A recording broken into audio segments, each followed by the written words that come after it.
Wednesday, Thursday, Friday, Saturday, Sunday, Monday, and not wait till it's Monday on the Tuesday show with Ted and CJ. Wednesday, Thursday, Friday, Saturday, Sunday, Monday, and not wait till it's Monday on the Tuesday show with Ted and CJ.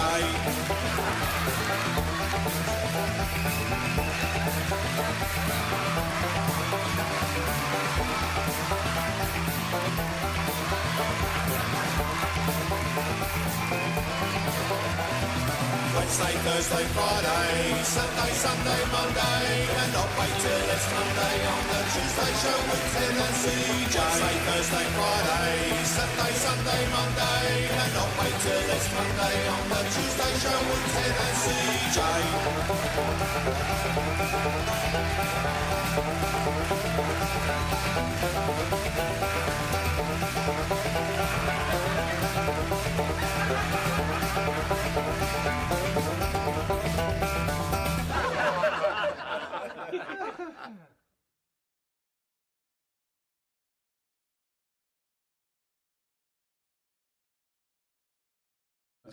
It's all gone wrong. There we go. Now it's working. We are working. All right. My shortcut button on my Stream Deck stopped working, so now I'm very confused as to what I need to do about that. Like right now, live in the show. Because I get the impression that nothing's working right now. We do appear to be on YouTube, so we're on. Just I have to click things with my mouse instead of using shortcut buttons now, which is a real pain. Right, okay. I'm not going to lie. Is there a way of fixing it? Probably, but yeah. Okay. Give me a minute. Give me a minute. It shouldn't show up on the stream. No, we're good. So why is that doing that? Yeah. Yeah. Yeah. Yeah, now it's working. There we go. Right, okay. For some, my Stream Deck decided to have a moment, apparently, so... Okay. Oh, and now I can hear myself through your microphone. Yes. Yeah, that's just me confusing matters even further. Good work. Yeah. Take a week off. Doing my utmost to make matters worse. Yeah. Take a week off and it all goes to shit. Yeah. Oh, that's true. We weren't here last week, were we? We weren't, no, because we weren't. No, and I just gotta. That had me confused then. Yeah, I just gotta check everything's working. Yeah, we're good. Okay, yeah, right. We're working. Yeah, we are.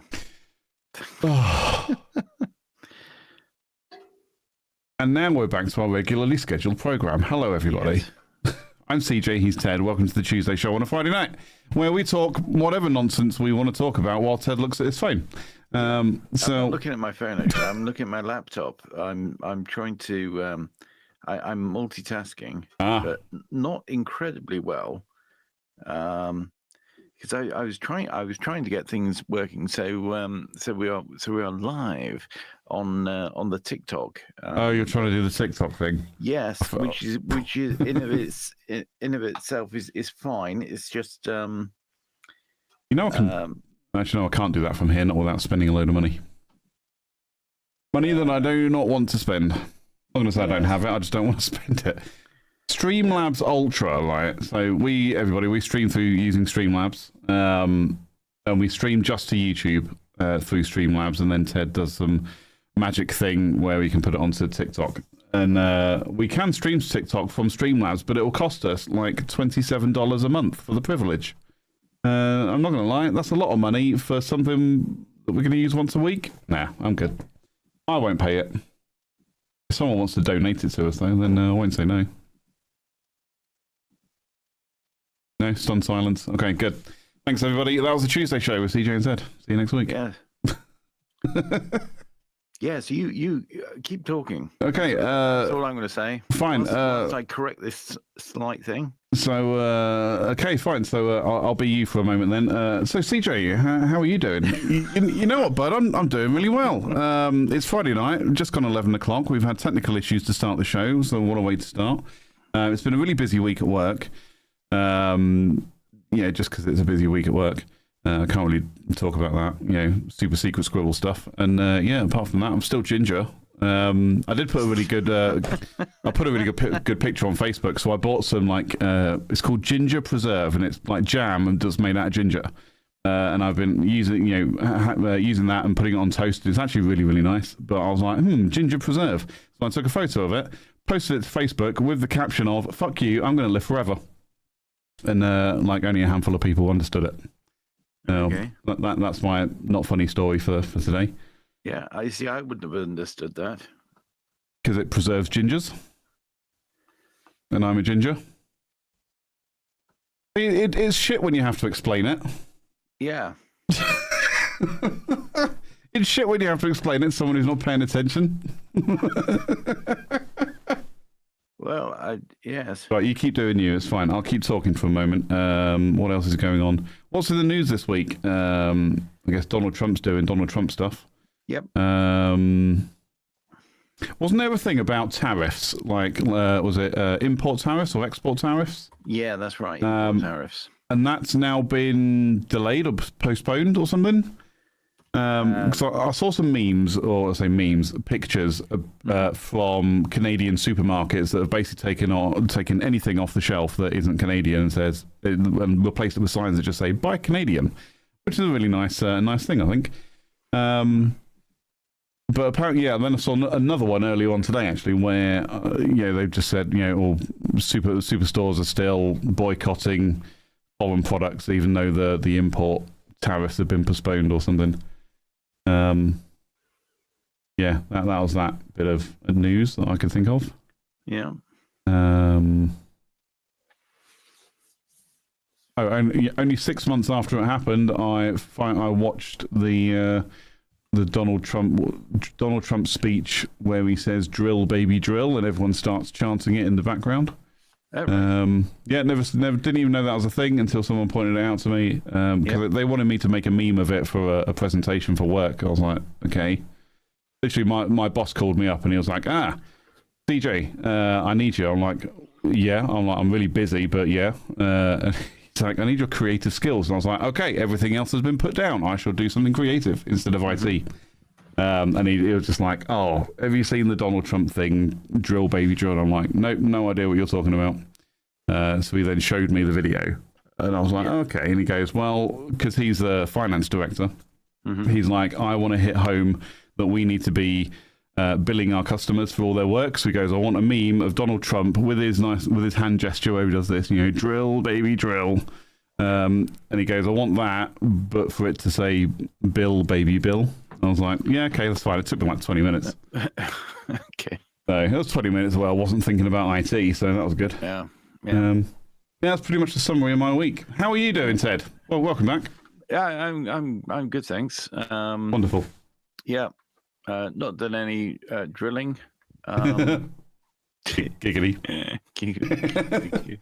Right, are we live on TikTok now? That's the question. What we don't have here is the drill, baby, drill. Mm. We do have quite a bit of oil knocking about underneath our feet. So, we could if we really wanted to. But I believe we're going to nuclear, baby, nuclear. Nuke, baby, nuke. Nuke, baby, nuke. But again, it's all talk, isn't it? Because that could be well, it's going to take about 8 years or something like that to get cracking anyway. So that could be 2 governments away, couldn't it? Well, yeah, it could be. It could be, yeah. Yeah. But anyway, I don't know. I don't know is the simple answer to that. Unfortunately, because it's my TikTok, I can't actually watch my TikTok. So shall I desecrate my phone and go on TikTok and have a look? TikTok. Don't allow optional cookies. No, I don't want the app. He doesn't want the app. Search. Can you go on without the app? Yeah, I want it now. Oh, okay, fair enough. Well, you Ted James Media. Yep, at Ted James Media. So if you're watching this now on YouTube and you're thinking, do you know what? I'd rather go to TikTok. I'd rather just watch it on TikTok. Well, watch it on TikTok instead. It's going to make me download that we've had. Yeah, it's going to make me download the MFing app. You know what? Let me see if I can do it on my PC. TikTok. Don't want the creator hub, thanks. I used to have a TikTok account, but then I got rid of it because I don't use it. It's pointless it being there. Yeah. Ted James Media. I just realised my keyboard's really loud when I'm talking, so sorry. Well, it says you're live. TikTok is live. Now, Bex is in the chat on YouTube telling us that TikTok is live. Wonderful. So there we go. Just don't go to TikTok though. Just stay on YouTube with us. There we have it. People power. Thanks, Bex. There we go. Thank you very much. Yes, if you are indeed in the chat or you're watching and you're not in the chat, be like Bex and get in. Get in there and say your piece. Is that like the old "be like Bob" memes that used to go around during COVID? Yeah. Like, this is Bob. Bob wears a face mask. Be like Bob, or some shit like that. This is Bob. He's conforming in every possible way. Be a sheep. Be like Bob. Yeah. Bob's a twat. So anyway, we all did it. So first time around. I wasn't disagreeing with you, but I also wasn't agreeing with you. I was staying agnostic on that one because I know people have very strong feelings about the whole face mask and COVID and lockdown and everything that happened during that terrible period of human malware. Well, absolutely. Absolutely. Be like Bob. Bob just died of a heart attack. Suddenly, he's only 23. Yeah. Anyway, moving Fuck off and die. Be like Bob. Oh, great. Yes. What's new? What do you call a man with no arms and legs in the sea? Dead? Bob. Bob. Yeah. Probably not politically correct to make that face and noise anymore. Or that joke, for that matter. Maybe. Yeah, maybe. Yeah. What do you do if you see a spaceman? I know this one. Parking it, man. Yeah. Still my favourite. After all these years, it's still my favourite joke. Well, and then here's the one that's always going to get you. Doesn't matter which way around. Hey, CJ, what's brown and sticky? A stick. No, it's poo. Poo, yeah. I love those ones. They are so good. Don't bang on the table. I forgot that. Oh, yes, you do the same. It's like if I do it, my camera, like I can rock my entire camera. Anyone feel seasick yet? Oh God, yeah. But I have had a thought about it. Right, okay, so I'm in a quandary now with the whole moving camera thing. So I found a suitable wall mount solution for the ring light swing and the right, yeah, for the ring light and the everything else is there in camera. It costs like 30 quid. It's an Elgato genuine wall mount system. But I also don't have an Amazon Prime account anymore. Well, I have an Amazon account, but I cancelled my Prime membership, so then there'll be like 10 quid shipping on it. I'm like, ugh. Bad enough it's 30 quid, but I don't want to pay the shipping. Yeah. How stupid is that? So I'm waiting until I've got a few more things I want to buy, and then I'll just qualify for free shipping anyway. It'll just take a couple of days to arrive.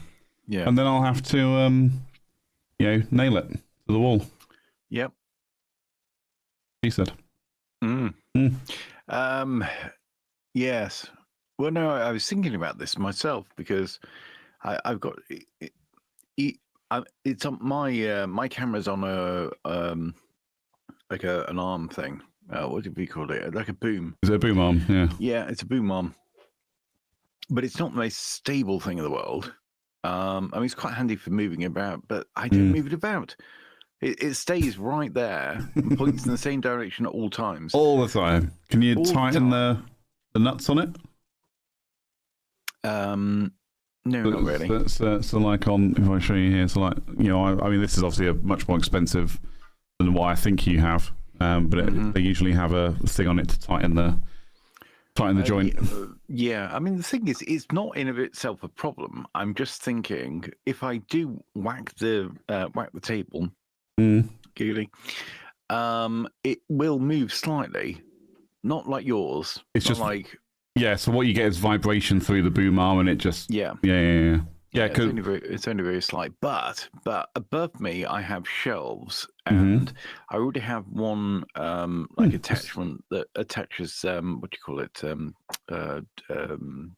monitors to the shelf. Coming down from it. Well, I can also I've got another arm thing that I could attach, but then that gives me like a single monitor. You know, the thing that the back of the monitor. So it'd be quite good to be able to get something that I can swap the end of it. You know what I mean? Well, so I'm assuming your boom arm that's attached to your desk has got a clamp on it that's attached to the desk. It's not just like screwed in and bolted to the desk, is it? Yes, that's right. It has got a. So why don't you just clamp it to the shelf instead so it hangs down? I could do that, but I think there's a reason why not. Otherwise, I probably would have done it by now. Okay. Yeah. But anyway, I'm going to leave that. I'm going to leave that as a problem that I'll deal with when I buy a new camera. If I get a new camera, if I get a new fantastic camera, which is never going to happen because I am poor,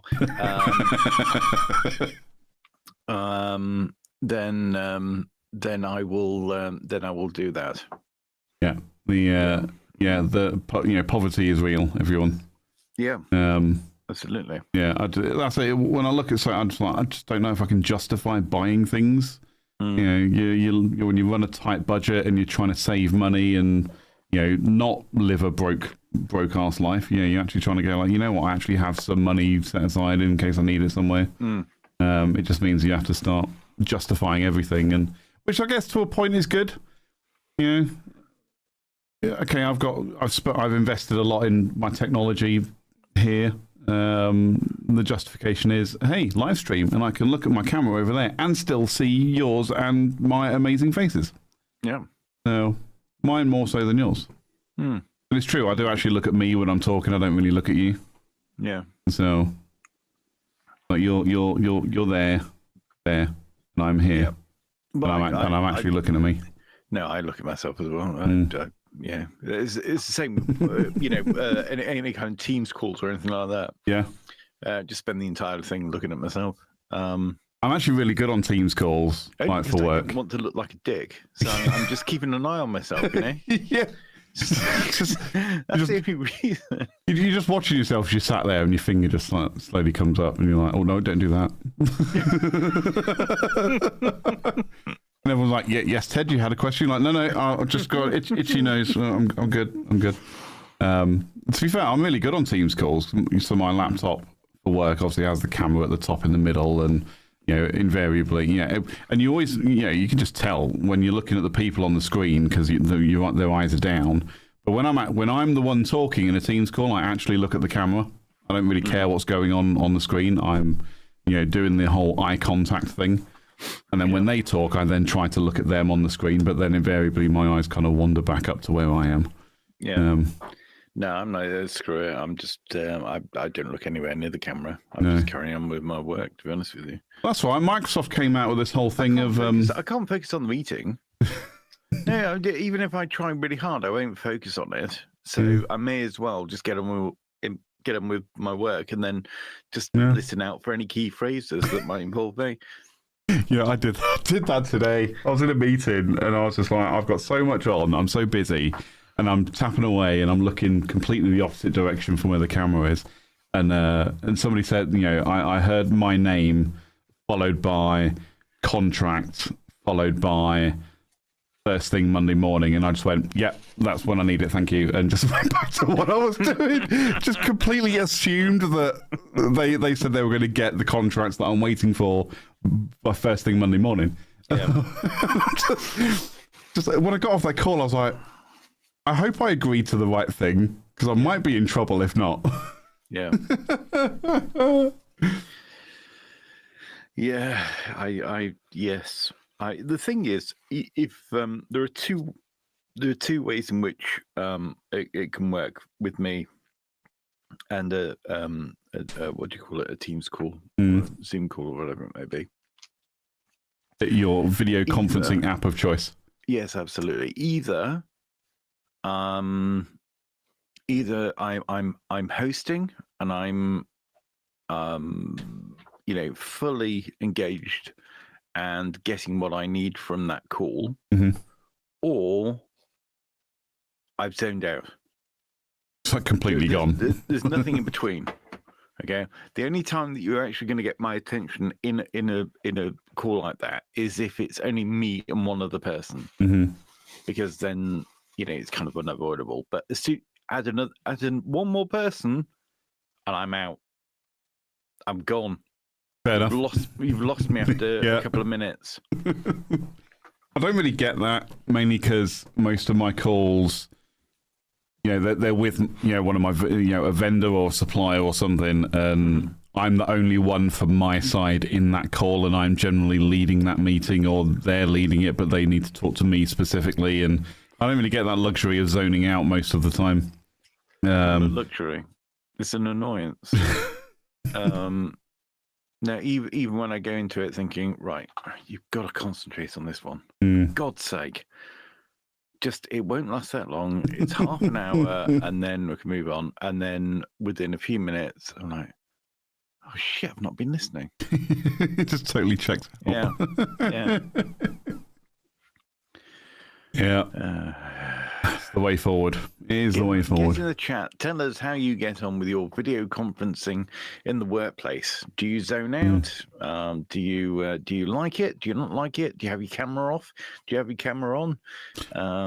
What do you do? Camera off is the worst scenario for me to be in, because I will disappear and go off and do the laundry. Yeah. I'll literally go and empty the washing machine while I'm in a meeting with the camera off, because everyone else has got it off. As long as I'm not there and needing to show things, if I'm there just to kind of listen and contribute, I'll piss off and do something else. I mean, it's perfect. It means I get things done while I'm working. Yep. It literally is ultimate multitasking. I feel like I can, attach that badge to my scout jumper. But yeah, it's actually really bad. Fortunately, so far, touch wood, I haven't been caught out yet. Yeah. Well, yes. I mean, no, if it's camera off, particularly if it's camera off and especially if it's something where it's being projected to you, so there's no expectation of you saying anything or doing anything. So your mic's off, your camera's off, and you're just there because you need to listen to this and watch this and understand it. At which point it's like, well, actually, I may as well turn the volume down as well. Yeah. Because I don't need to see anything. I'm not going to see it. They're not going to see me. I'm not going to hear anything. And I could just turn the volume down and watch an episode of Lovejoy instead. Yeah. Much better use of my time. Yeah. I mean, it was ironic because you said turn the volume down. I moved and my headphones got disconnected from my receiver. So I actually missed most of that until you said volume down, something about Lovejoy. Yeah, that's right. Oh, good. I didn't miss anything. Yeah. Moving swiftly. What have you got for us today, Ted? What have I got? Yeah. Totally putting you on the spot. You have done. Yeah. I do this regularly at work, especially amongst my team. I'll be like, right, you, what do you do? I don't do this pose, pause, pounce nonsense. I'm just like, right, you, what are you doing? Take me through your week. You'll have to bear with me a moment because I've I tell you what, let's start with a real humdinger, shall we? Oh, that's to be determined. Yeah, okay. Okay. Right, now bear with me because I think I've got slightly tired eyes. So if I'm not reading this correctly, then so be it. But okay. Here we go. What I've got off of Reddit is an article. It's a relationship advice. It's not a am I the arsehole? So there we go. There's a change for you. I don't have any of those right now. I don't think. Anyway, moving on. Okay, I've got a couple in the back, so to speak. Anyway, my new girlfriend, 29 female, just told me, 32 male, she used to be a sex worker. How do I proceed? Okay, now I'm tempted to answer this very quickly from just that title. I'll say there's a snap response to that, and that is, if you're asking the question, you're clearly not comfortable, just end it. Do you know what? There's a theme there. I think with a lot of these, people ask the question, and you just think, if you're asking the question, you must know the answer. Yeah. Anyway, we met 6 months ago on a course. A course of what? Antibiotics. Yeah, I'll just think of that.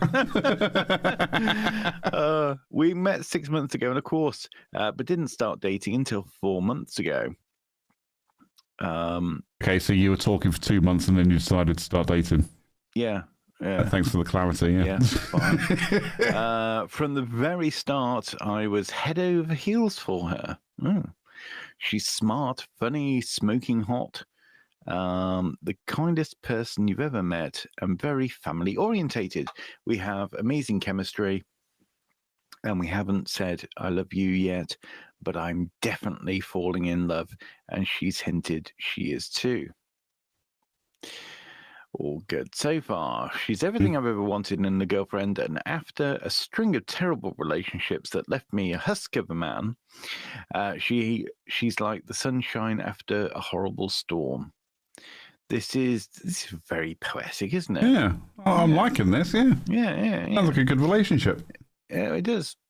This is the healthiest relationship I've ever been in. We communicate well, resolve conflict maturely, and treat each other with respect. I'm starting to think this is a dude. She's my...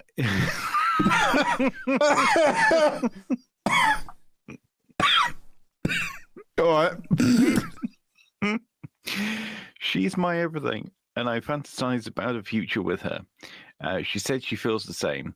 I can see myself marrying her one day. There we go. Anyway, now on to the bombshell. Dun, dun, dun. She sat me down and she told me that she needed to tell me something, which instantly put my heckles up. All those heckles.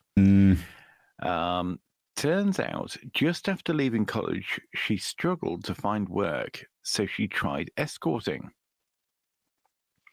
It allowed her to pay the bills, and she found she kind of liked it. She stopped after 2 years when she found a good full-time job.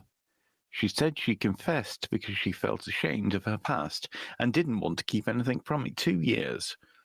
That's not like, oh, I really can't find a job and it's, it's really desperate. That's 2 years. And she liked it.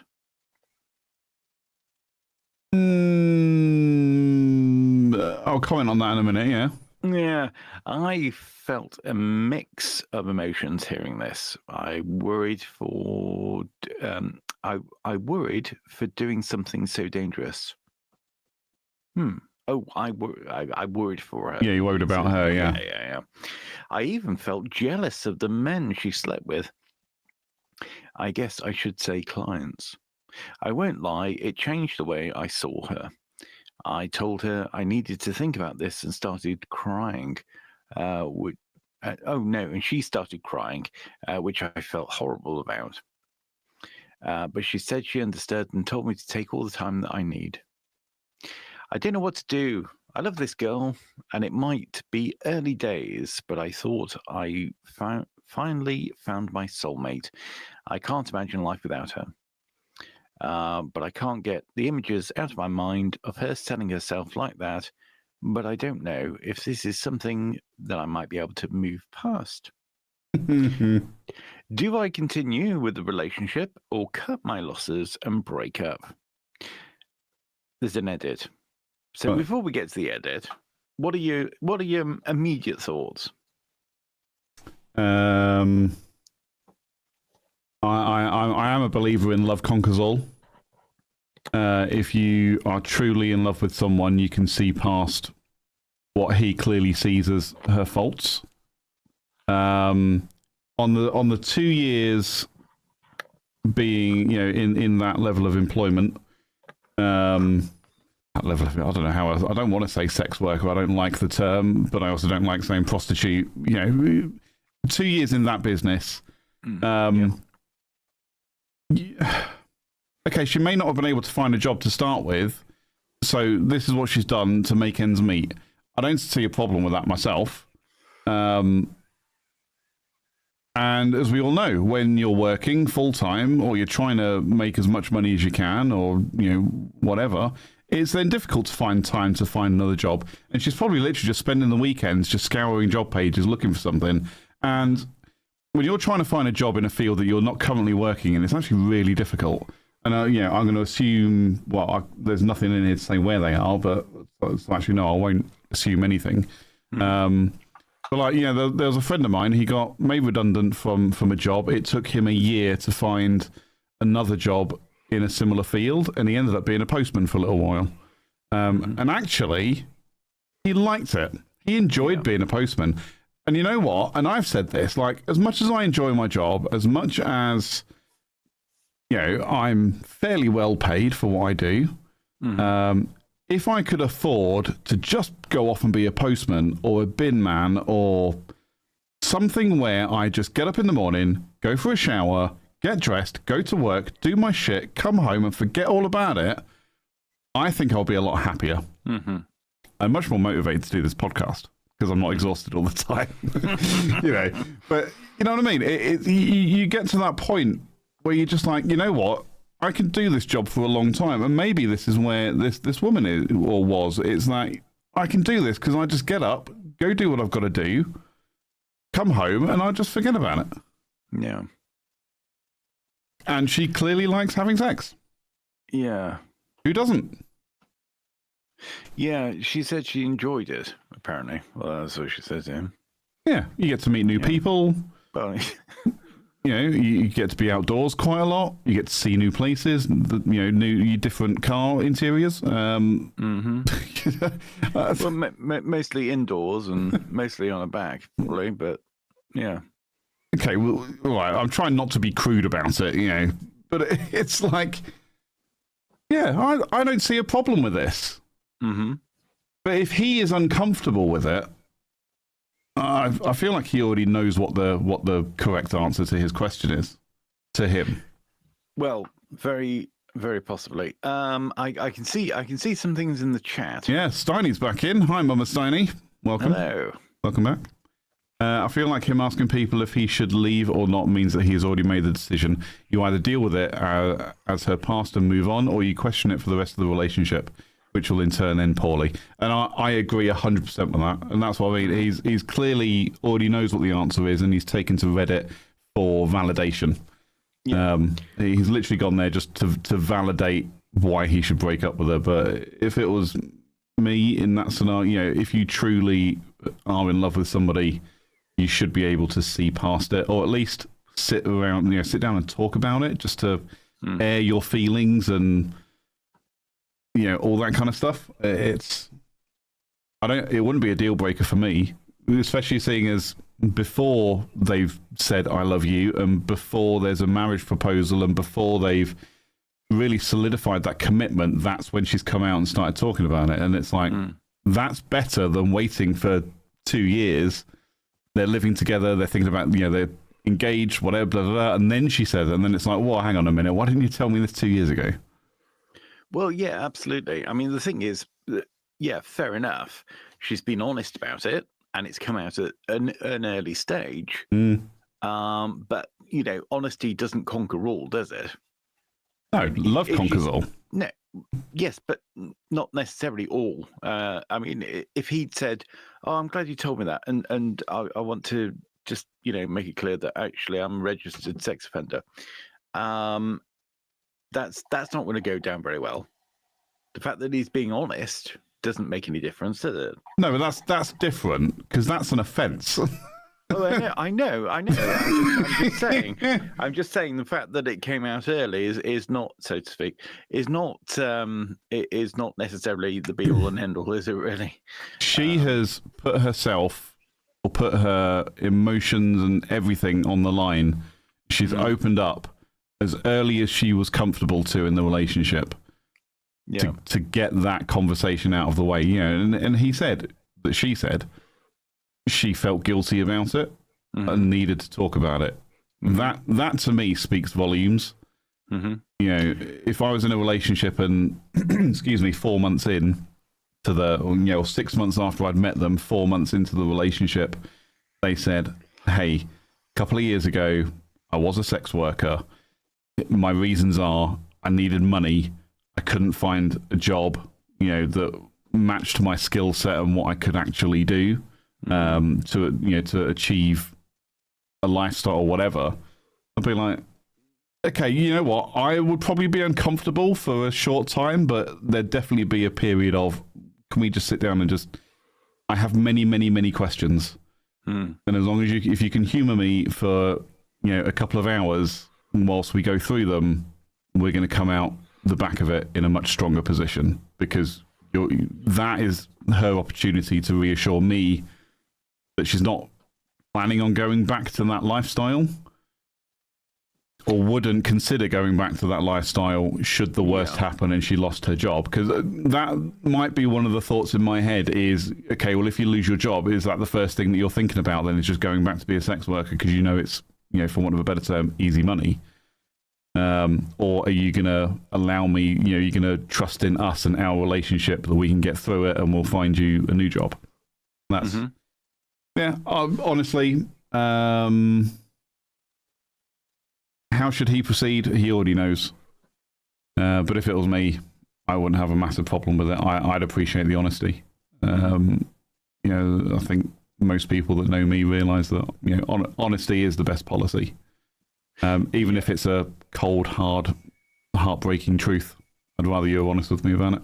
Yeah, well, I mean, there's one way of looking at it, and the thing is, like I say, honesty isn't necessarily, something that's going to make a great deal of difference. Yeah. It sounds, Ted, yes, like we need to take a very short break. Okay, very short break.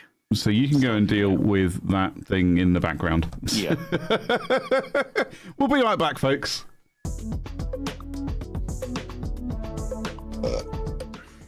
Hi, everybody. Apologies for Ted's burp just then. It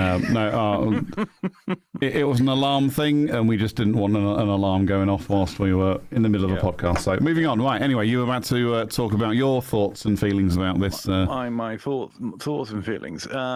Yes. So, yeah. Well, actually, I think there's quite a lot to unpack from what you just said. When it comes down to this, and you said, "Oh, honesty." Well, at least she's being honest.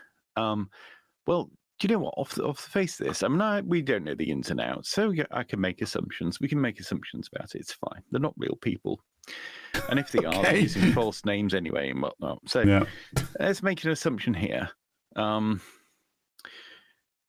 She's been honest about it, but then you've got to wonder why. What was the purpose? Is it because she's the most honest woman in the world, or is it because she wants to tell him before he finds out some other way? Surely that's just being honest, isn't it? Not necessarily. Because if she didn't want to be honest, she wouldn't even have considered that. And she would have just kept it, assuming that he'd never find out. Well, no, you could be very dishonest and still tell somebody something because you know that there's a good chance that they might find out at some point. I guess so. Yeah, so anyway, I'm taking that with a pinch of salt, the whole honesty thing. And I don't think it's necessarily relevant. It's all down to him and how he feels about it. I know you said, well, it wouldn't necessarily be a deal breaker for you. I feel like it would be for me. Okay. I mean, even just slightly, but for 2 years and having enjoyed it, just seems like it's just taking it a bit too far, I mean, I know that people can have hard times, or they could get themselves into all sorts of scrapes, but that's not her getting into a scrape. And I know you said, well, people find, it can be difficult finding a job and bits and pieces, and somebody that became a postman. I'm thinking to myself, okay, not quite a hooker, but close. No, but the point is that he's taken a job that is so far out of what he has been doing for so long. Yeah. That there was no other choice. Yeah. Maybe this person tried to be a post person. Well, maybe. Yeah. Anyway, but no. Anyway, she wasn't a post person. She was a lady of the night. I haven't heard that term for a long time. Yeah. Yeah. So I don't know. I mean, the problem is, it's something that's going to. It's obviously dwelled. He's obviously thought about it. Mm-hmm. He's obviously thinking about it, and he's going to continue to think about it. So he may well get assurances. He may well have the whole, things are nice at the moment, and so on and so forth. And they're having the conversation. She's making assurances and saying, "Well, yes, it's not something I would do again," and so on and so forth. But what he pictures in his head is something that's going to come back, and it's going to keep coming back, mm-hmm. and he's going to keep thinking about. So I don't think he's going to do himself any good in the long run. It probably would have been better for him if he didn't know, if she hadn't told him, if she thought, well, that was her thing and it doesn't need to be said. Maybe. There is an edit. I'll Yes. tell you what. We'll go through the edit. The edit is, yes, we both had a full panel STD test done before we got together, so there are no issues on that front. No, she has no contact whatsoever with past clients, and at the time, she was living in another country. To where we live now, so there's basically no chance of her bumping into an old client, and I really don't think that's really the point. Feels irrelevant considering the context of what he's asking. Yeah. But I guess that's answering questions from the comments, maybe. Yeah. This is not about her being dishonest. This is not about her being necessarily a bad person. This is about him and his feelings about her and what she has done. But it'd be interesting to know what her opinions would be about something similar. And perhaps, it would be interesting to know exactly what would have been the scenario if, before she'd said anything, he said, listen, I know you've got things to tell me, but before that, I want to just tell you something that from my past that before we met, a little while before we met, I did in fact pay for a number of escorts. See what her reaction to that would be, because if she got the ick from that, maybe, yeah. No, you just never know, do you? No, you don't know, and that's it. But like I say, from my side, it's I like the honesty side of that person, of her admitting that to him, or talking about it with him. Mama Steining's been back in the chat. I feel like it's been showing. She is showing growth by even sharing that. She's being open and honest, which should make for a good relationship. That bit I agree with, but I absolutely take your points on it. Of what if it was reversed? How would she feel about it? But maybe that's a question he could ask her. Yeah. How would you feel if I said I'd actually been with a number of escorts, or I indeed was a sex worker? Yeah. My preference for a lot of things like that is be honest. As early as you are comfortable being honest. My significant other is aware of my past. Not that I went with escorts or anything like that, but the bits that I will never talk about with anybody else, she is aware. Mm-hmm. And is aware of my feelings and how I felt at the time and all of that stuff. So it's not that I'm not there to try and sully the relationship on that one. It's that I want this person to know everything about me, or as much as humanly possible. So yeah, I'll talk about my past. I'll talk about, yeah, my past. There's another way to describe it, really. Yeah. So, yeah. The thing is, this guy at some point is going to sit there after all of this has happened, and they're like, okay, the dust has settled, and he's going to sit there, or he's going to be driving along in his car, and he's going to be thinking, how many clients per week? How many weeks in 2 years? And that's going to go round and round and round in his head. And he's either got two options. One is to ask questions like that, or never know and still be thinking about it. And if he gets the answers, he's not going to like the answers either. No. So it's okay. There is a stay of an execution. They've had they're still together at the moment, but who knows? I think that's going to come back and haunt him. Possibly, yeah. I'd say possibly. Like I say, if he's already thinking about it, he's already saying he can't get it out of his head.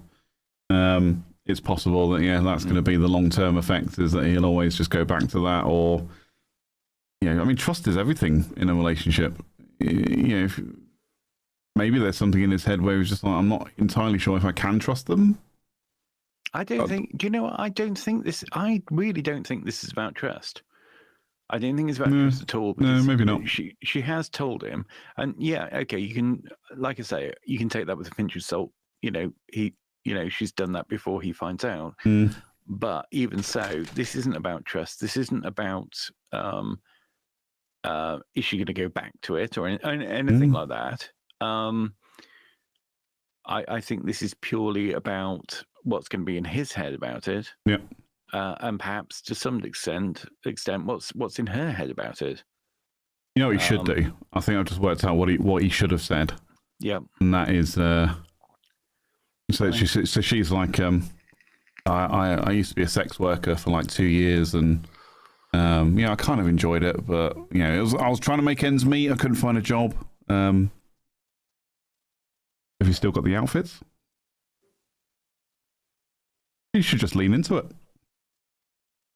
Yeah. You're clearly very unimpressed with that comment. All right. Let's move past that then.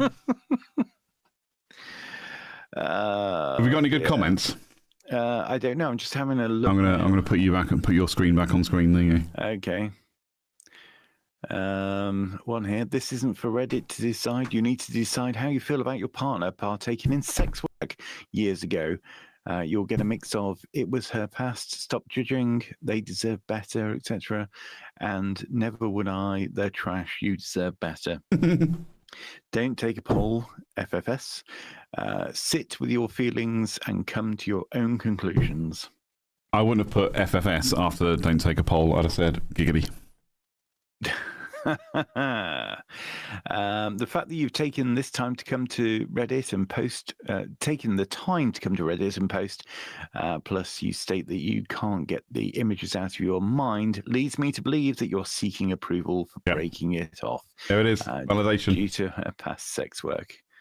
And that if you stayed, you would not have been able to get over it. She deserves a relationship wherein she's not judged. Look down on, etc. For this, for this to be ever be used or held against her, and that's, I mean that's going to be her problem, really, isn't it? That's going to be her worrying that at some point it's going to be used against her. Yeah, I was just trying to make sense of it. So she deserves a relationship wherein she is not judged, looked down upon, etc. For this, nor for this to ever be. Okay. Yes, I was also looking at a comment 2 down as well, where it says, "But if you ever bring it up in an argument, you're going to 100% be the bad guy. So if you decide that you've accepted it, you have to leave it in the past." Which is absolutely true. You can never ever use that against her. Yeah. You will be the arsehole for that one. I know this is not an "Am I the arsehole" post, but you'll absolutely be the arsehole if you ever do that. Yeah. And if I ever find out who you are, and I find out you've done that, I'll come around and beat you myself. What? I won't. I won't. I'll take one of her sex worker dildos and beat you around the face with it. But I mean, she'll. I mean, obviously, because he's a man. I mean, if he was a woman, then she'd be able to bring it up. Whatever he's done. No, no, wrong. Yeah. Not every woman does this. Oh, right. Okay. So anyway. But no. But the thing is, he will. He will sit and dwell on this in the future, and it'll tear him apart. He will either do that. That's the way it looks. That's the way it's going to look, I think. And do you know what? Another aspect. I'm just going to say this. They've had the conversation about it. Mm-hmm. He's even said to her, "Look, I'm really not sure how I feel about this." So he's had that conversation with her. Now he's put doubts in her mind. Yeah. It could get to the point where now he's said that to her, she starts to check out of the relationship. Maybe, she starts thinking, oh, okay, he's not going to cope with this. And then once she's checked out, she's checked out. Yeah, and not that I think it would be a deciding factor for him, but if that was the case, if he put that doubt in her mind and then broke up with her, she would lose all faith in ever revealing that to anybody ever. Well, yeah, and maybe she needs to think about whether or not she leaves that in her past completely. Yeah, I mean, as he said there in the edit, it was in a completely different country. Years ago, there was zero chance of running into a client. Okay, there's never zero chance. It is a small world after all. Mm-hmm. But the chance of ever running into a past client is very slim. Much slimmer than me. Just thought I'd throw a fat joke in there. Mm-hmm. Yeah, you're right. Maybe she should just leave it in the past. But as I say, I respect that. She brought it up and was honest. Mm-hmm. But then again, because of course we've just got one side of the story and what he's written on there. There could be a lot more to it. So the other thing that's just popped into my head is maybe she's put it in there to test him. And I fucking hate it when people do relationship tests. Just fuck off with that shit. You either trust them or you don't. And if you don't trust them, piss off. If you do trust them, stop dicking around with a relationship. Wow, that was a rant. It really was. Are you suggesting that this was all made up and not part of her past at all, and she's just said it to see if... I am not saying that. Mm-hmm. I'm not doubting that this is part of her past, but maybe she does this as part of a test for the relationship. That if I admit this thing, if the guy's worth keeping around, he'll just accept it. But she'd also then be deluded if any person would just accept it without having to go through some kind of process to be okay with it. Yeah. Also, the danger is that they accept it, but also have a different opinion of her. Yeah. Have more of a consider the relationship to be a little bit more disposable in the way that she regarded her herself to be to others. Yeah. Like I say, the bit I was getting to was maybe she's spoken about it because she's looking for the out for the relationship, but doesn't want to be the dumper. That's another one. Yeah. Could be that. Yeah. But I like to think positively. Genuinely, I like to just assume positivity from anyone and that they're actually just trying to be open and honest and, share their past. And so, this guy knows absolutely who he's committing to. Yeah. Warts and all. That's my take on it. So yeah, genital warts and all. Yeah.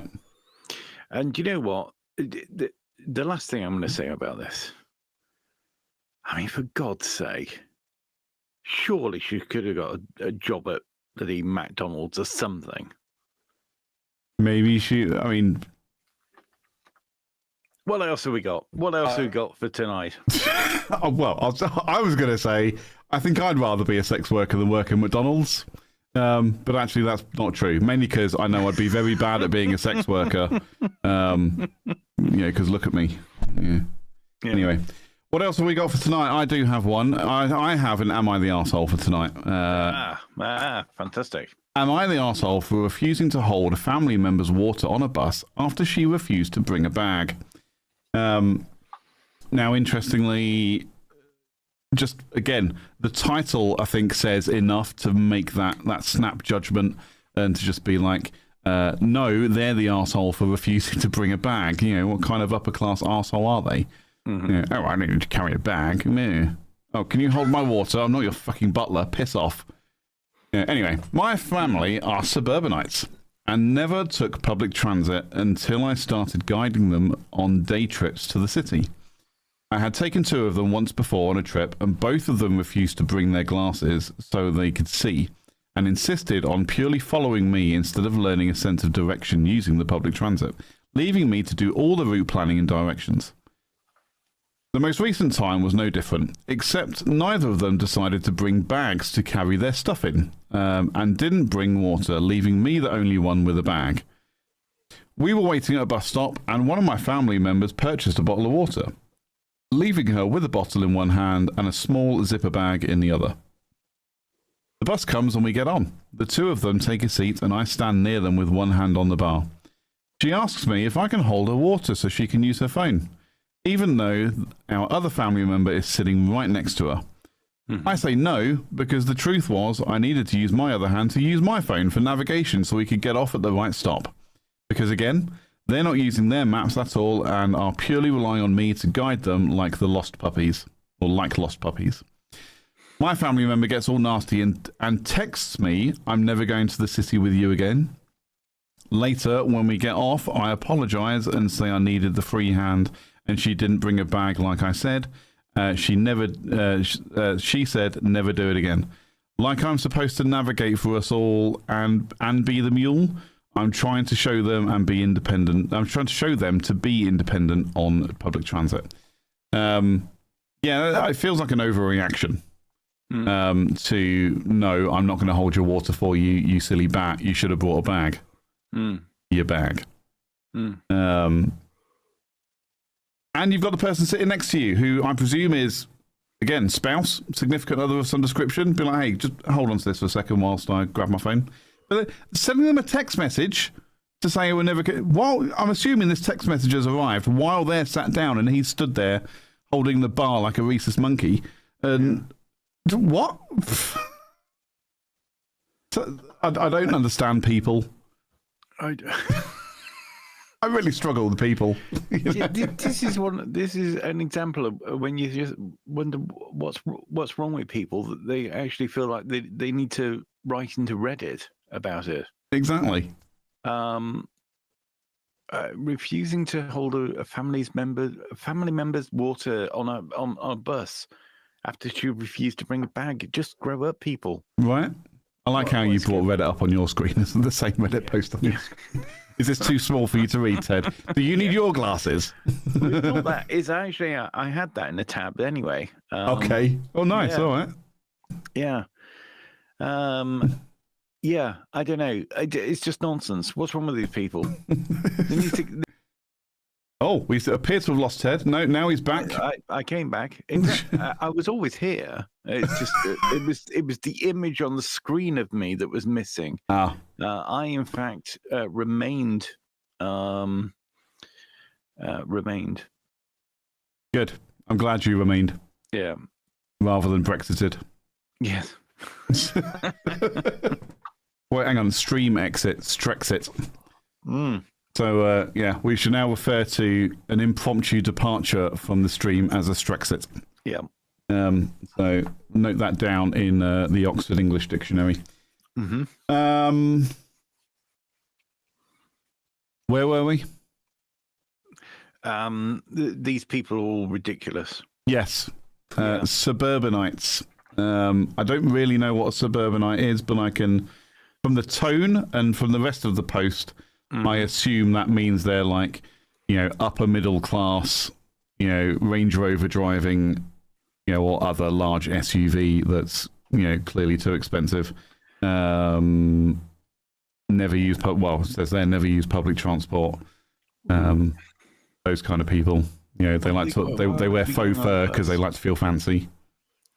Yeah, I would just say that they live in the suburbs and don't go on a bus very often. Yeah, they have house parties with their friends because they want to feel fancy. How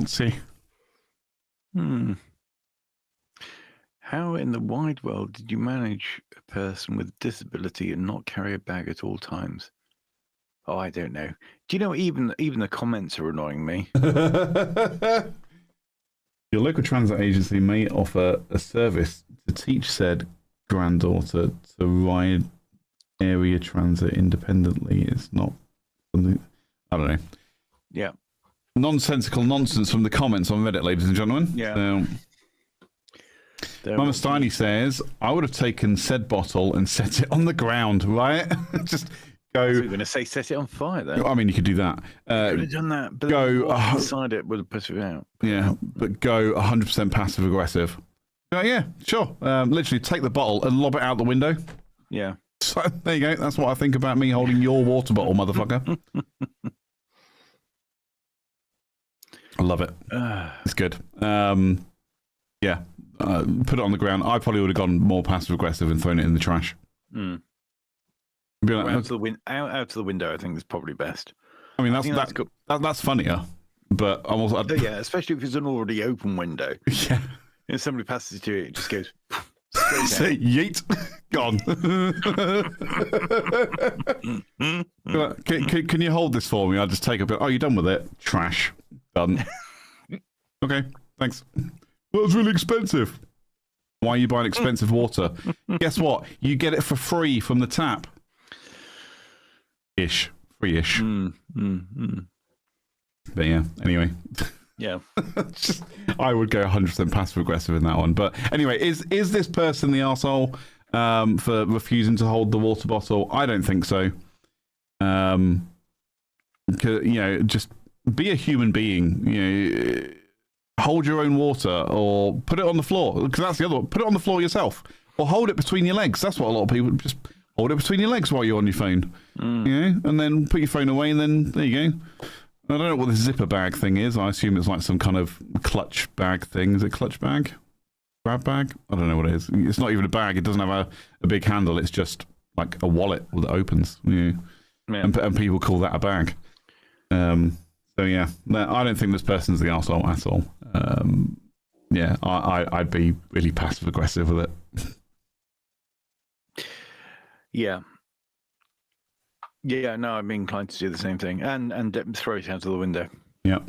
Not with any kind of flourish either. It would just be straight out. That's it. Yeah. Gone. Anyway, no, my view on that is I don't care. I don't care. I don't even care if the bus turns up. Right, good. Yeah. Really. Anyway, you've got another one ready to go by the looks of it. I do have one, actually. Some more relationship advice from CJ and Ted. Yeah, absolutely. The guy I'm dating won't stop doing bits, and it's giving me the ick. It's confused me at first. Bits? I say bits, as in like comedy bits. Oh, okay. Yeah. So I've been dating this guy for about a month and a half now.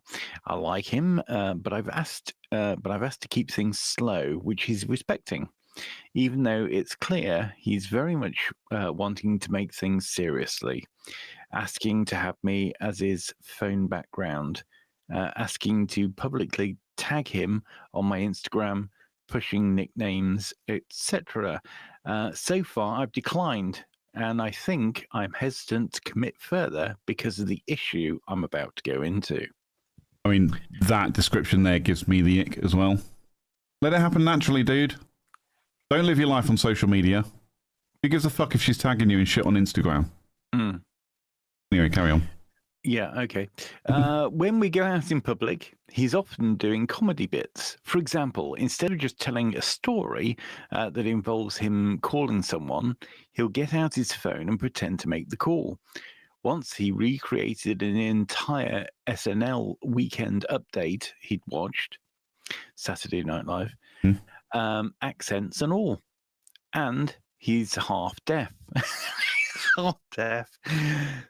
So keep in mind that this is all very loud because he cannot detect his own volume. This sounds like a nightmare. Yeah. We will be at a romantic dinner and he'll go into performance mode, and it's incredibly embarrassing when I can tell he's interrupting other people's meals and they start staring. I lose some attraction for him when he does this. Wow. Just get out. Just run, dude. She's, I mean, to be fair to her, she's 23. And he's 30, man. He's 30. She's 23. Yes, I can see why she might get embarrassed because you get embarrassed by everything when you're that sort of age, aren't you? When we're alone, he's genuinely funny and makes me laugh regularly, which is why I'm so confused. I've spoken to him about this, and he just thanks me for keeping him so genuine and grounded, and says he'll try to be his authentic self in future, and that he just has that persona because he feels nervous around me because of my looks, because he feels like I'm out of his league. But then it happens again. A little bit of a humble brag from her there in her Reddit post. I just want him to act normally around me when we're in public. It even happens when we're with my friends, except in between the comedy bits, he's also sucking up to them. It's just weird, and everyone can tell it's not genuine. How do I convey this to him? I do like him, and everything else between us is perfect. I just want him to get past this. I know exactly how to deal with that, but yeah, I want to hear your thoughts first. Go on. How would you deal with it? Literally, as soon as he starts something in public, I'd be like, "Oi, fucking stop! You're being a dick, and I don't like it." As loud as I possibly could be, so everyone can hear. Then he'll be embarrassed. Then he'll be embarrassed and self-conscious about it, and hopefully he'll stop, or he'll break up with her. At which point, sounds like a problem solved to me. Yeah. Well, you're taking a sledgehammer to that. Yeah. Relationship. Okay, so let me quantify this a bit for you. So I won't go into specifics. Not that they'll ever watch this, but I do know at least one person who is probably not to this extreme, but does do this kind of thing where they think they're being really funny by recreating scenes or sketches or bits from TV shows, and it's annoying as fuck. Like, and I think I've told you this story before, and I think if you remember it, you'll remember who it is. But they would regularly quote lines from shows like Family Guy, Red Dwarf, things that they found interesting and funny. But it genuinely put me off watching Family Guy for years because I didn't want to. I was just like, I might find it but he spoiled it. All I'm going to see is what they've done. He's done. I said he already. So, I'm just going to think about what he's done. It's just not going to be funny to me. It took years for me to get into Family Guy because of it, and like I've never really been into Red Dwarf, or what's the other one he liked? Whose Line Is It Anyway?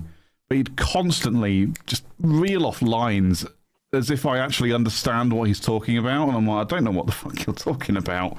This isn't funny. This is embarrassing for you. I had a word with him eventually. I was just like, look, you got to stop, because I haven't seen what you've seen, so it makes zero sense. You're saying one-line jokes with no context. And yeah, it put me off. Like I said, it put me off Family Guy for a very long time. But yeah, sledgehammer approach to this. I have experience in this area, and I'd absolutely do it. If it was annoying me to the point that I'd have to go to Reddit for some comments and opinions, I'd just be like, as soon as I see something developing, I'd be like, right, just no, stop right now, because I'm not doing it. You're not funny when you do this. You're actually really fucking annoying. So go away. Anyway, that's my opinion. Well, yeah. I mean, to be honest, there is an edit, and it just basically there's no point me reading it through. Basically, they've said that they've spoken to his friends, and they're surprised that he's like this. So perhaps he's just trying a bit too hard. Yep. I get the impression he's trying a bit too hard, and maybe actually instead of telling him to shut the fuck up in a restaurant or something, perhaps he just needs to get the idea that he just needs to be himself and just calm down. Calm down a bit. Yeah, that's it. Just calm down. I mean, the thing is, people will do little bits from time to time, and they'll quote stuff, and I mean, I know I do it, and I sort of quote bits of Faulty Towers, and I don't care whether or not the person I'm talking to has seen Faulty Towers. Doesn't make any difference to me. I'm still going to say it's not funny for any German people and things like that. Uno, dos, tres. Yeah, I laugh at that because I know what you're talking about. Yeah, but I don't care. I don't care if nobody else knows. Yeah, it will amuse me. Okay. Yeah. Fine. Yeah. I'm coming down on the side. Well, it's not coming down on the side. It's not an arsehole situation here. This is just simply, actually, it's just simply her saying she's getting the ick from something. Yeah. Well, she needs to just stop getting the ick and just chill out and tell him to chill out. Well, I would say the advice. Fine. Yeah, the advice is just tell him to chill the hell out. There's no problem. You don't have to act out in public, or you don't have to act up. You don't have to pretend to be someone else. I like you for you. Yeah. Etc. Etc. Yeah. Yeah. I've said this to. I mean, okay.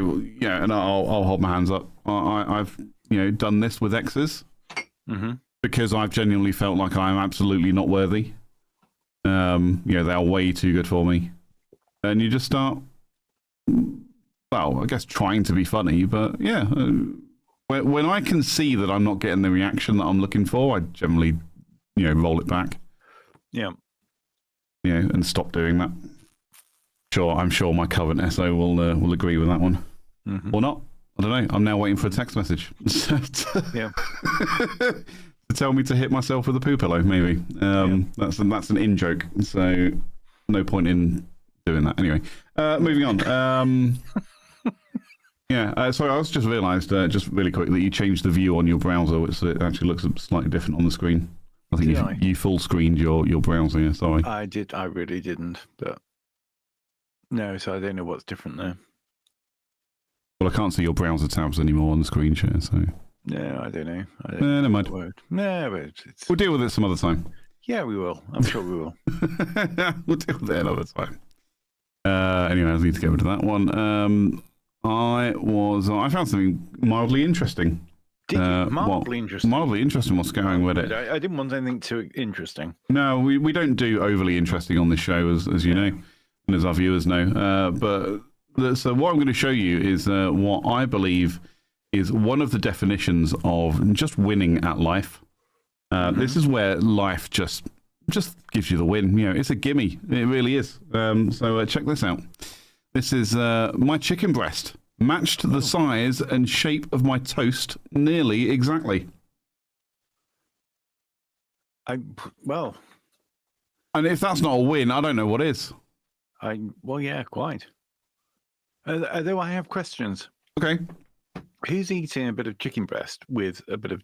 I don't know, some serial killer. Yeah. Yeah. That seems like a very, very dry meal. It really does. I mean, I can't even see any butter on the bread. No, I know. on the toast. Who wants a meal that dry? You need to moisten it up. We need some moisture. Need some moisture. Bring some moisture in. Yeah. Moisturize me. Yeah, but I saw that and I was like, that's actually kind of cool. Yeah. I mean, to me, that just looks like a picture of some diseased lungs. that looks like an advert for stop smoking. I'll say, don't smoke, kids. Your lungs will look like this. Yeah. Sure. Do you remember the old stop smoking adverts? And there was like one where they were squeezing fat out of arteries or something. And they were like, this is what smoking does. And even at the age of 13, 14, however old I was, and I remember seeing it. I was like, I'm pretty sure that's not caused by smoking. I'm pretty sure that's caused by, eating chips, constantly for 20 years. It was just fat. I mean, I don't know. I'm not a biologist. No idea. No. But it was disgusting either way. Didn't put me off smoking though. No.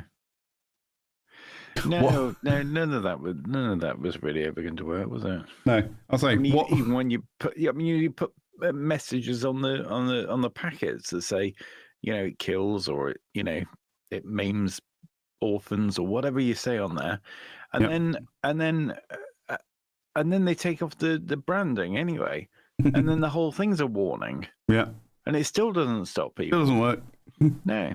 The government did the best thing to help people stop smoking, or at least it helped me stop smoking, and that's raise the price so high that you just physically can't afford it anymore. That was it. That's what did it for me. I was like, I am tired of spending £20 a day on cigarettes.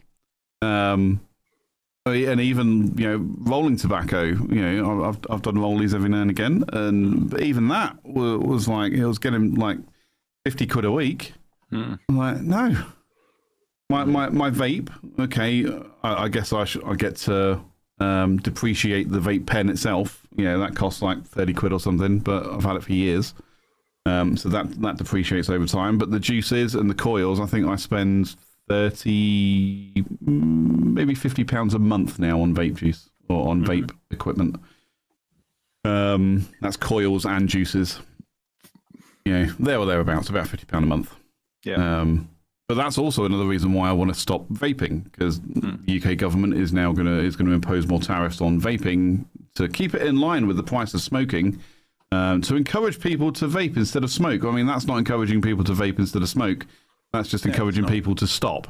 No, and also pricing things out. This is the way they're going with cars as well. The way they're going with energy and water, and food, and anything that isn't, I don't know, eating bugs and staying inside your city limits. Yeah. Literally, the way to run a house now is knock down your fence in the garden, set fire to it in your living room, and wrap yourself up in multiple blankets. You want hot water? Hang a kettle over the top of it. That's literally it. It's getting ridiculous. The whole thing's wild assumptions about people having more than one room. Well, yeah, there's that. Yeah, they're already in the top 1%. They've got more than one room, haven't they? Well, I'm making wild assumptions that people have a garden that they can take the wooden fence down. Garden? No, but the thing is, everybody lives in bloody what do you call them? Houses of multiple occupancy. That's what they need. That's what they want. Yep. They want everybody in not even flats, are they? They're like bed sits. Yeah, bed sits. They want 20 people to what used to be a house with a family in it, and then just cram it full of people, all of which are paying tax, none of which are driving anywhere, so they can't go anywhere, so they can't find other opportunities. That's the way they like it. And what will happen is they'll all end up being sex workers. Well, half of them will. Well, yeah. Yeah. Yeah. That's what happens when the economy goes to shit. That's what happens when it all goes to pot. Yeah. That's. Yeah. Anyway, that's enough politics for today. But yeah, I quit smoking because of the price. Yeah. Yeah. It's just it is what it is. It's because of the price. It's just ridiculous. It just costs far too much. Like I say, but vaping's far too much to kill myself slowly. Exactly. Yeah. But vaping's going the same way. I know we discussed it briefly. It's like my juice bottles, they cost £1 each. It's a bargain, and actually I kind of like the flavors. But the government's going to impose their tariffs next year. Yeah, I think it's next year. by adding £2 something per 10 millilitres. Well, that takes my £1 bottle to £3 something. My cost is tripling. You know, so I just need to quit vaping as well. I just need to quit nicotine and start chewing on carrot sticks. Yeah. But even then, the cost of those is going up. So. Well, yes, but I mean, what else we going to chew on? You ain't going to chew on meat. We want to get rid of meat because meat is, harms the environment. It really does.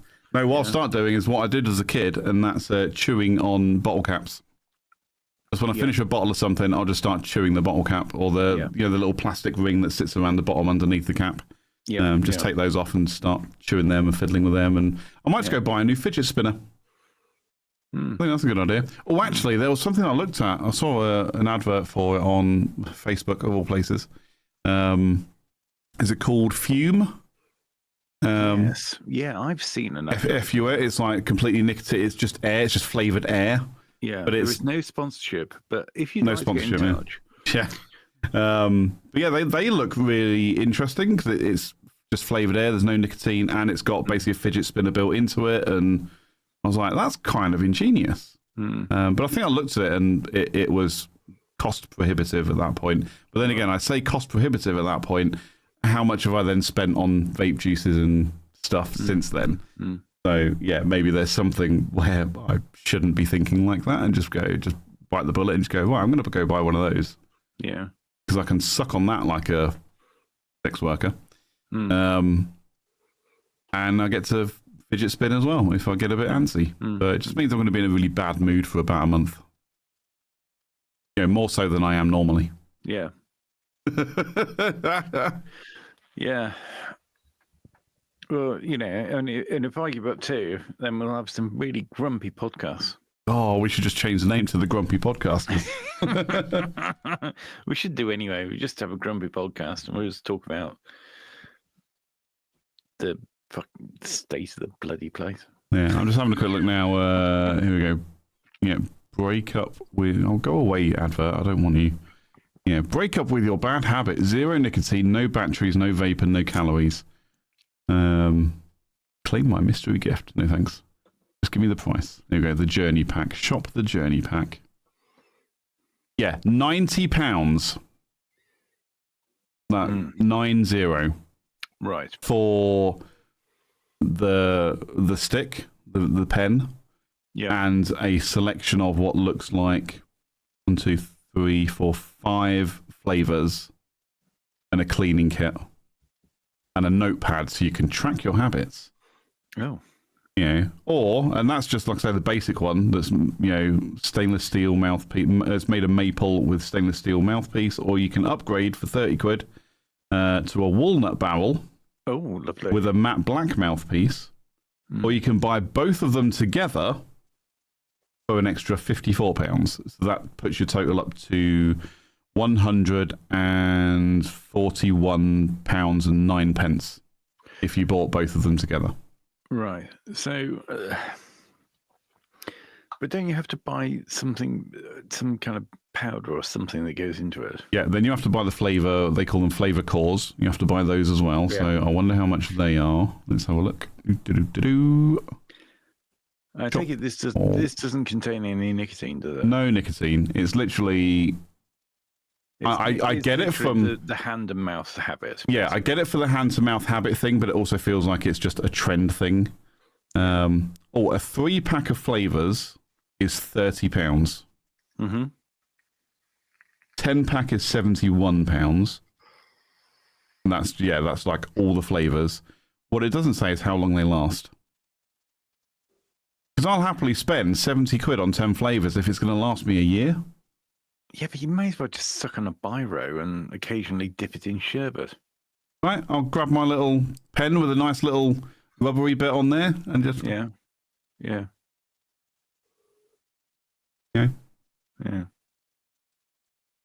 Or just bite it. So I think it's one of those things that you think, well, it might be...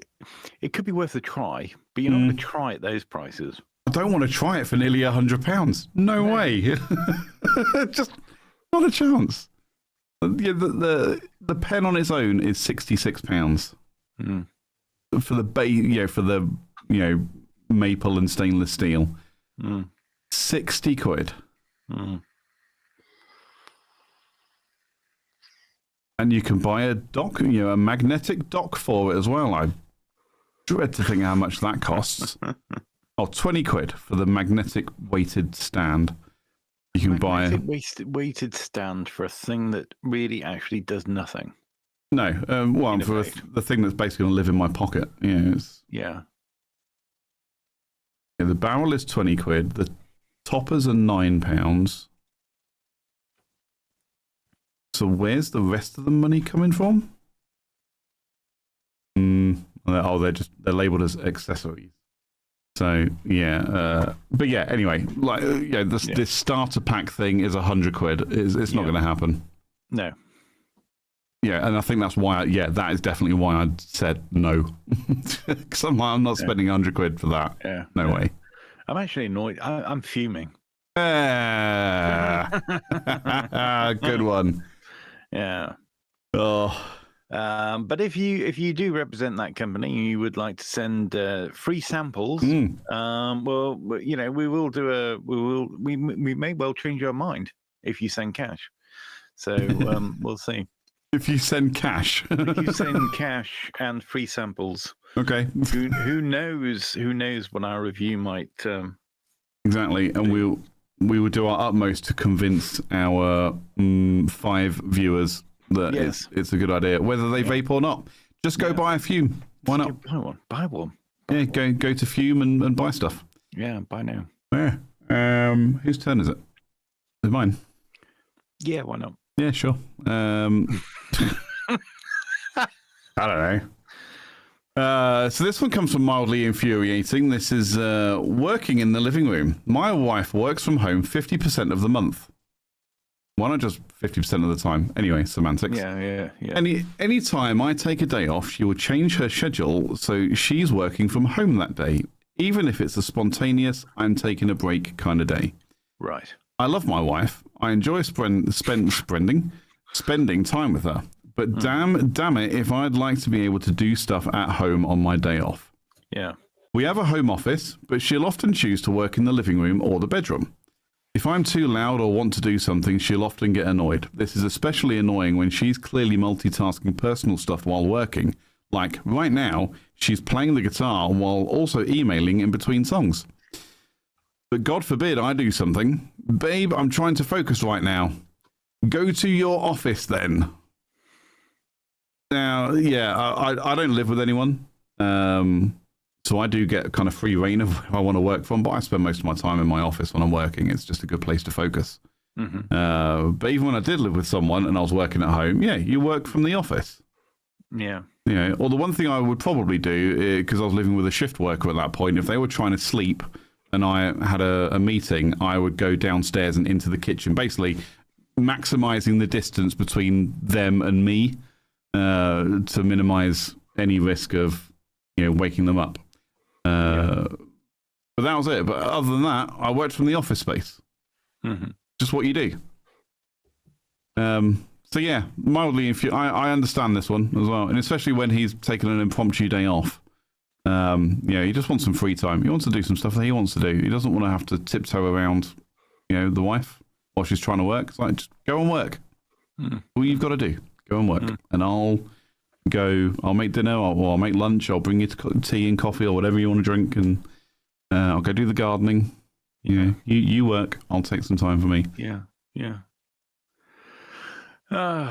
Ruby's been in the chat. Hi, Ruby. Welcome. That's the point of an office, right? To stay out of the way for daily life stuff. Exactly. That's why I try to work in my office. Yeah. So actually, at the end, so what I don't then do is turn my house into my whole house into the workplace, because I want to be able to finish the day, close that door, and just forget it exists. Yeah. No, to me, this just sounds really annoying. Yeah. And it feels to me like she's an annoying woman, and you can say annoying person, Ted. She's just an annoying person. She's an annoying person. But I think, but she identifies as a woman. I don't see a problem with her. She's an Anyway. annoying woman. So anyway, no, yeah, it just sounds really annoying. And she should probably, yeah, not do that thing where she works from home whenever he's not working. Then why is he not working? Why is he taking a day off in the middle of random days off? Why not? Well, yeah, why not? But also, why? I mean, especially if this is the result. I know why. What he should do is wait until he knows for sure that his wife has something at work that she has to be in attendance for, and then take the time off. So He needs to think. He needs to think about this. So he's booking that time, knowing that she's supposed to go into the office because that's when she's scheduled to go in. Yeah. So he gets some free time. Yeah. And he can do whatever he wants. Yeah. You know, he can just have some time on his own. Yeah. Do whatever he wants to do. Yeah. But maybe he normally leaves earlier in the morning than she does. So when he doesn't, she goes, oh, that's all right. I'll just stay home today and we can be together. Yeah. Yeah. And deep down, like, he's probably like, yeah, like on the outside, he's like, yeah, okay, fine. Yeah, no, it's good. Yeah, I love you. And I love spending time with you. But on the inside, he's like, no. Yeah. Or what he should do is when he wants a day off, is just have an away day. Yeah. He should just go out for the day. What he has to do is just say he's going to visit one of his most annoying friends to the wife, like someone that the wife doesn't like. So, oh yeah, I'm just going to go visit Bob. And she'll be like, oh. He just doesn't say he's got the day off. Well, yeah. Yeah, he just goes out. He just goes out as normal, but then just spends the day with himself, just chilling. Go to the cinema. It's not a bad idea.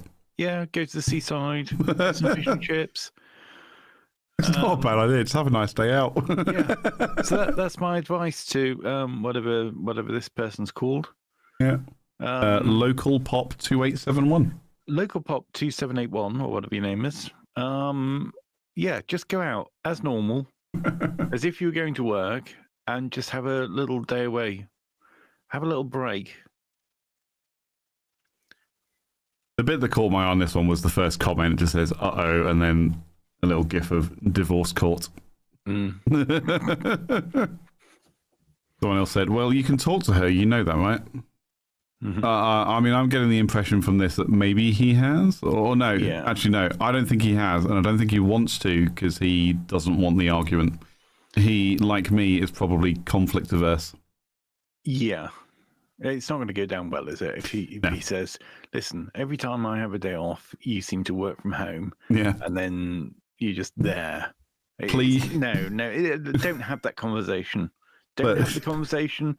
Book a day off. Don't tell her. Just have the day off. Yeah, hey, wifey. You know, I love you dearly, and you know, I love being around you, and you know, we've been married for however long, and you know, but for the love of God, can you just let me have some time to myself, please? Mm-hmm. That's all I'm asking for. Just fuck off. It sounds like the two of you have a communication issue. Yeah, she sounds like a control freak. Everybody likes a bit of alone time, and I'd be super annoyed if she needs to learn boundaries. A mix of, you know, there's actually a few, you know, either side of the fence there. You know, yeah, you have communication issues, therefore it's your fault, or she's just a control freak, so it's her fault. Yeah, I mean, this is his fault. He's not thinking. He's not thinking about it. He's not carving out some time for himself. No, exactly. Yeah, I mean, yeah, he needs to get himself a. I don't know. I just go and sit in the car somewhere. Just chill. Just imagine it. He'll get up and he'll like get ready for work, and he'll just go, you know, get in the car and just literally just drive around the corner and just be like.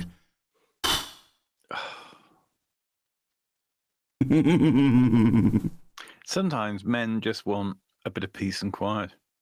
They just want to sit. We as men love it when our significant others go out for a girls' night out, or just go out anywhere, because we get what is known as free time. Yeah, it's where we have some free time, but we don't have to ask for it. So it doesn't cost us anything, and we don't owe anything. It's free time, and we like free time. Mm. You know, we can sit in our underwear and watch TV, or you know, we can do the housework if we feel like it. You know, or we can play games, or just sit on the phone and scroll through Facebook or LinkedIn or you know, Insta Twitter. Mm. Yeah, sometimes that's just what we need. Yeah, or none of those things, Or none of just, or maybe just sit there thinking about, you know, what it'd be like if animals could drive or something. Exactly. Have you ever just sat? Go on, sorry.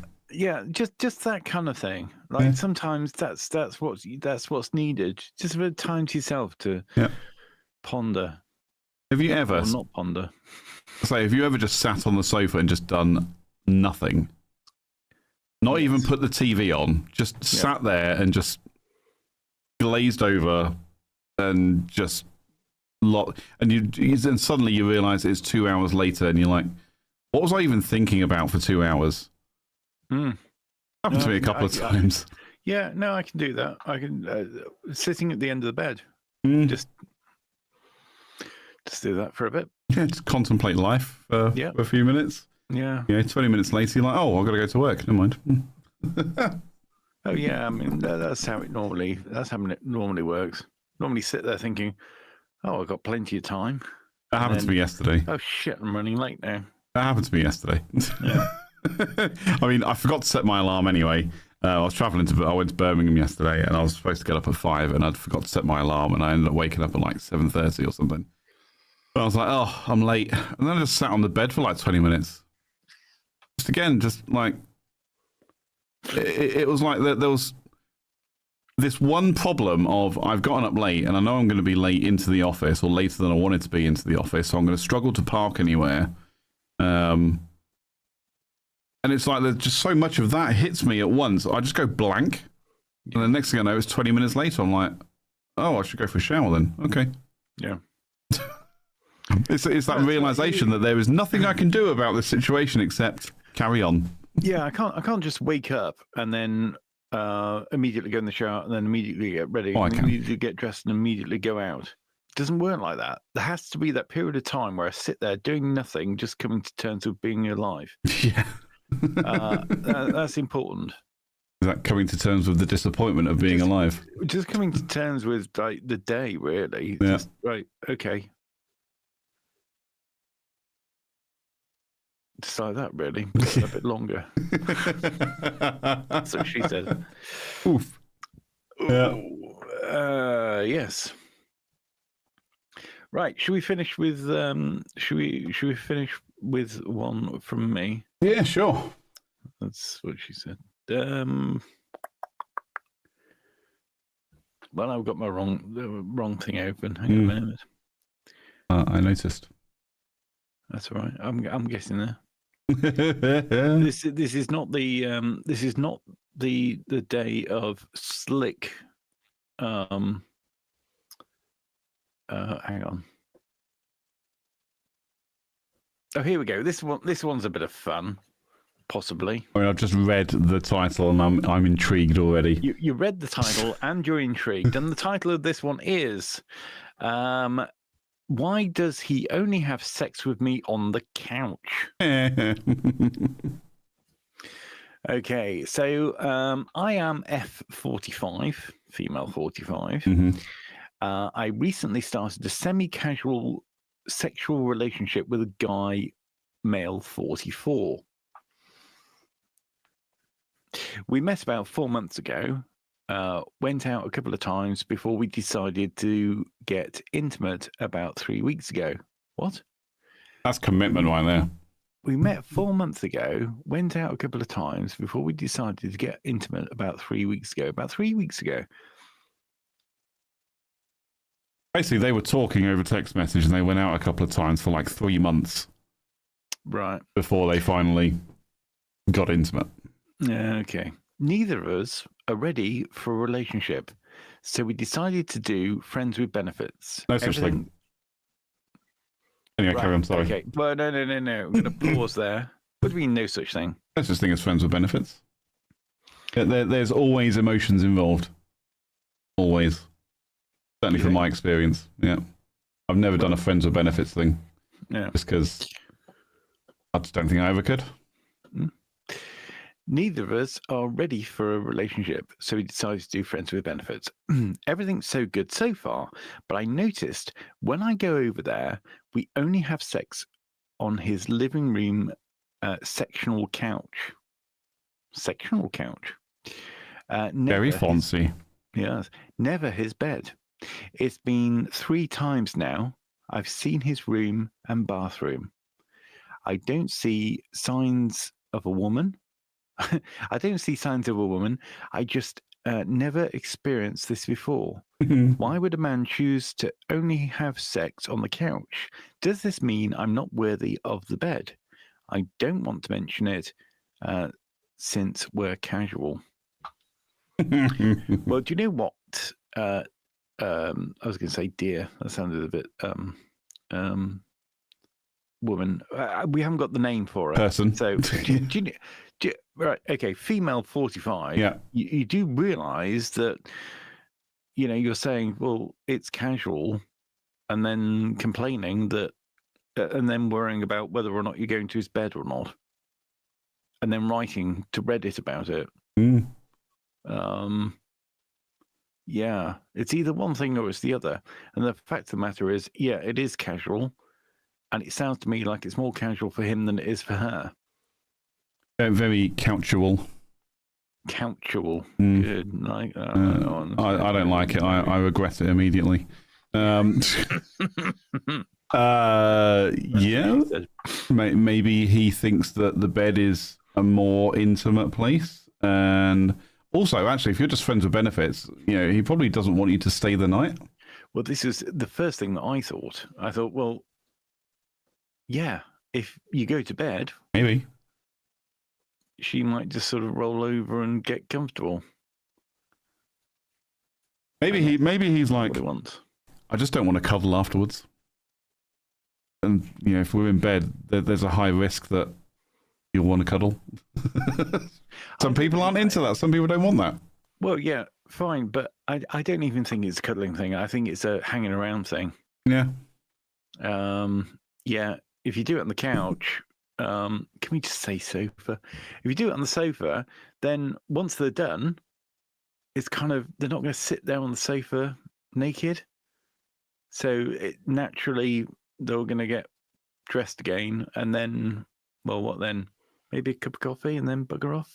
Yeah. PUFO. Yeah. Yeah. So... yeah, I mean the whole thing is silly. She started a casual relationship. I'm sure she wasn't setting out to get a casual relationship. No. But they decided that it was going to be just friends with benefits. Yeah. Neither of us are ready for a relationship, so we decided to do friends with benefits. Yeah, what a coincidence. Feels like, based on that short paragraph description, that she was actually ready for a relationship and was ready to commit, because she wants to go to the bedroom. But then again, it may be a case of actually, I mean, yeah, I think the sofa's a weird place. If you never go into the bedroom, but like I say, again, it might be that he just doesn't want that. He feels that is a next step in commitment, taking her to the bedroom. I don't know. But I mean, the next step in commitment is not something they want. No, they want. I would say. I would say that it's probably going to run its course now. Yeah, because she probably wants more than he does. I was going to say, I feel like she's more emotionally invested than he is. Like I say, he's happy just to do his thing and then brag to his mates. Yeah. Well, you're making assumptions he's bragging to his mates. Perhaps if he was bragging to his mates, he would be showing a bit more commitment. Maybe, yeah. And he'd want to around a bit more. I don't know. At least in his bed. I don't know. Maybe. My theory, by the way, on this is, you said, well, she was looking for a relationship, and now she's just saying she isn't looking for a relationship. Yeah. My theory is that both of them may be looking for a relationship, and people do look for relationships, and people do want relationships, Mm. and it's not whether or not they want a relationship, it's whether or not they want a relationship with that person. Yeah, So true. it's not about their intentions generally. It's about their who they're actually basically in front of at that particular time. Yeah, I get it. And that obviously can change it. Yeah, like I say, I think she's just more emotionally invested than he is. Yeah. I think that's a simple. Again, based on this very short description, I think that's where that one is. But she doesn't want to admit that. She doesn't want to admit that she's more emotionally invested. But that's just me. Anyway, so what are some of these comments? The comments. The first comment, basically the comment that I would have made and did. Maybe he's afraid if he takes you to bed, you'll want to sleep over. Yeah, that's what we said. Yeah. I think so too. Or that's where his camera is. Is that where his camera is? I love it. Oh dear. Or his wife. Or his wife. Yeah. I knew a guy who used the camera facing his.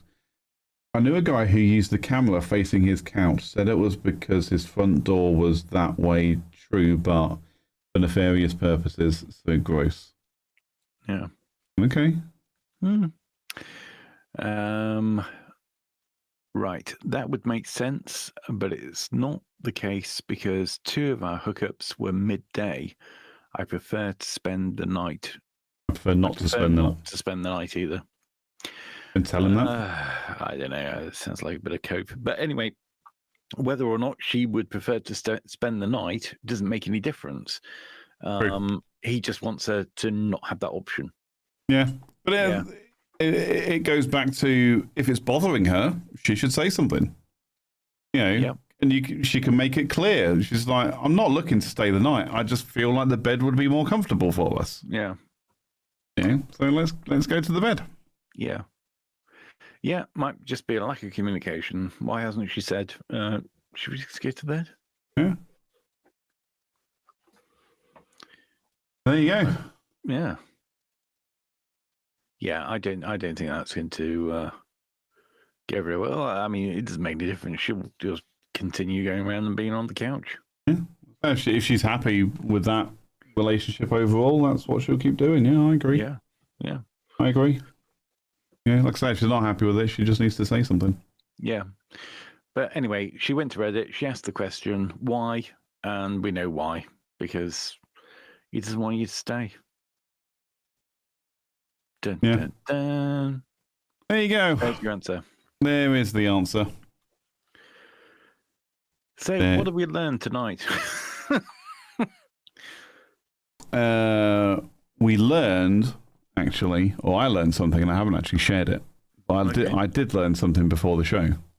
Yeah. And that is, if you put the film in a film camera wrong, and it doesn't move the film forward when you're taking photographs, you actually end up with a really interesting piece of art. Really? Where the film is just constantly overexposed or exposed multiple times. And you actually end up with a really interesting piece of art that looks a little bit like this. Oh. Just multiple photos laid over the top of each other. I think that looks quite good. That's a nice little... I'd actually have that printed and put on a canvas and stuck up on my wall. Yeah. I kind of like that. But anyway, I feel like that's a nice place to... Yeah. So go on, you're about to say something. No, I was just going to say something kind of similar, which was I remember a video camera. I think it was a old CCTV camera, and when you played it, it had burnt into the camera, and therefore on the screen was the scene of a pub or the inside of a pub, because that's what it was trained on for so long. Yeah. And people often say, oh, they see sort of ghostly things in pictures and whatnot. And very often it could be just something like that. Yeah. But it's interesting because that was where you get things like because I don't know whether that was burnt into the camera or the monitor, because the monitor was part of the unit. Mm-hmm. And of course, we don't anymore, but we used to have screensavers. Yeah. And the whole purpose of a screensaver was to keep it moving so it didn't sort of burn the screen, yeah. Burn the image, basically. Yeah. But yeah, that'd be fun to find some more examples of shit like that and put it on the screen in future episodes. So yeah, maybe not. Yeah. That's what I mean. Maybe. Yeah, we should do that. Yeah. I don't know why I said maybe not. We should do that. Yeah. You were just being curmudgeonly. That was all. Yeah, I was just... Yeah. My mouth was opening without my brain engaging, which happens more often than not these days. You know what? If it is going to happen, it's going to happen at, something approaching 1 o'clock in the morning. Yeah, so 1 o'clock in the morning on a Saturday, yeah. Do you know what? Talking at 1 o'clock on a Saturday morning, I've got to say, right? I've got to say, if anybody's still out there actually watching, please do remember in future to stay in the chat and have your say, because otherwise it gets a little bit lonely here. Just the three of us. It would be nice to hear from you. Yeah. Basically, what Ted is saying is he's bored of my face and my voice, and he wants you guys to comment so I can just stop talking for a little while. I wasn't saying that. I was just saying. Well, I can read between the lines, but it's good. Yeah. Don't worry about it. Yeah, that's fine. But anyway, there is always an opportunity because you can get into the comments section below. Whenever you're watching this, not only that, but you can also DM. You can DM me at Ted James Media, or you can email the show at TJ and Ted at thetuesdayshow.co.uk. Yeah. So it just leaves us to say until next week. Hopefully everything technically works. Goodbye. Farewell, everybody. Have a great evening. Love you all. And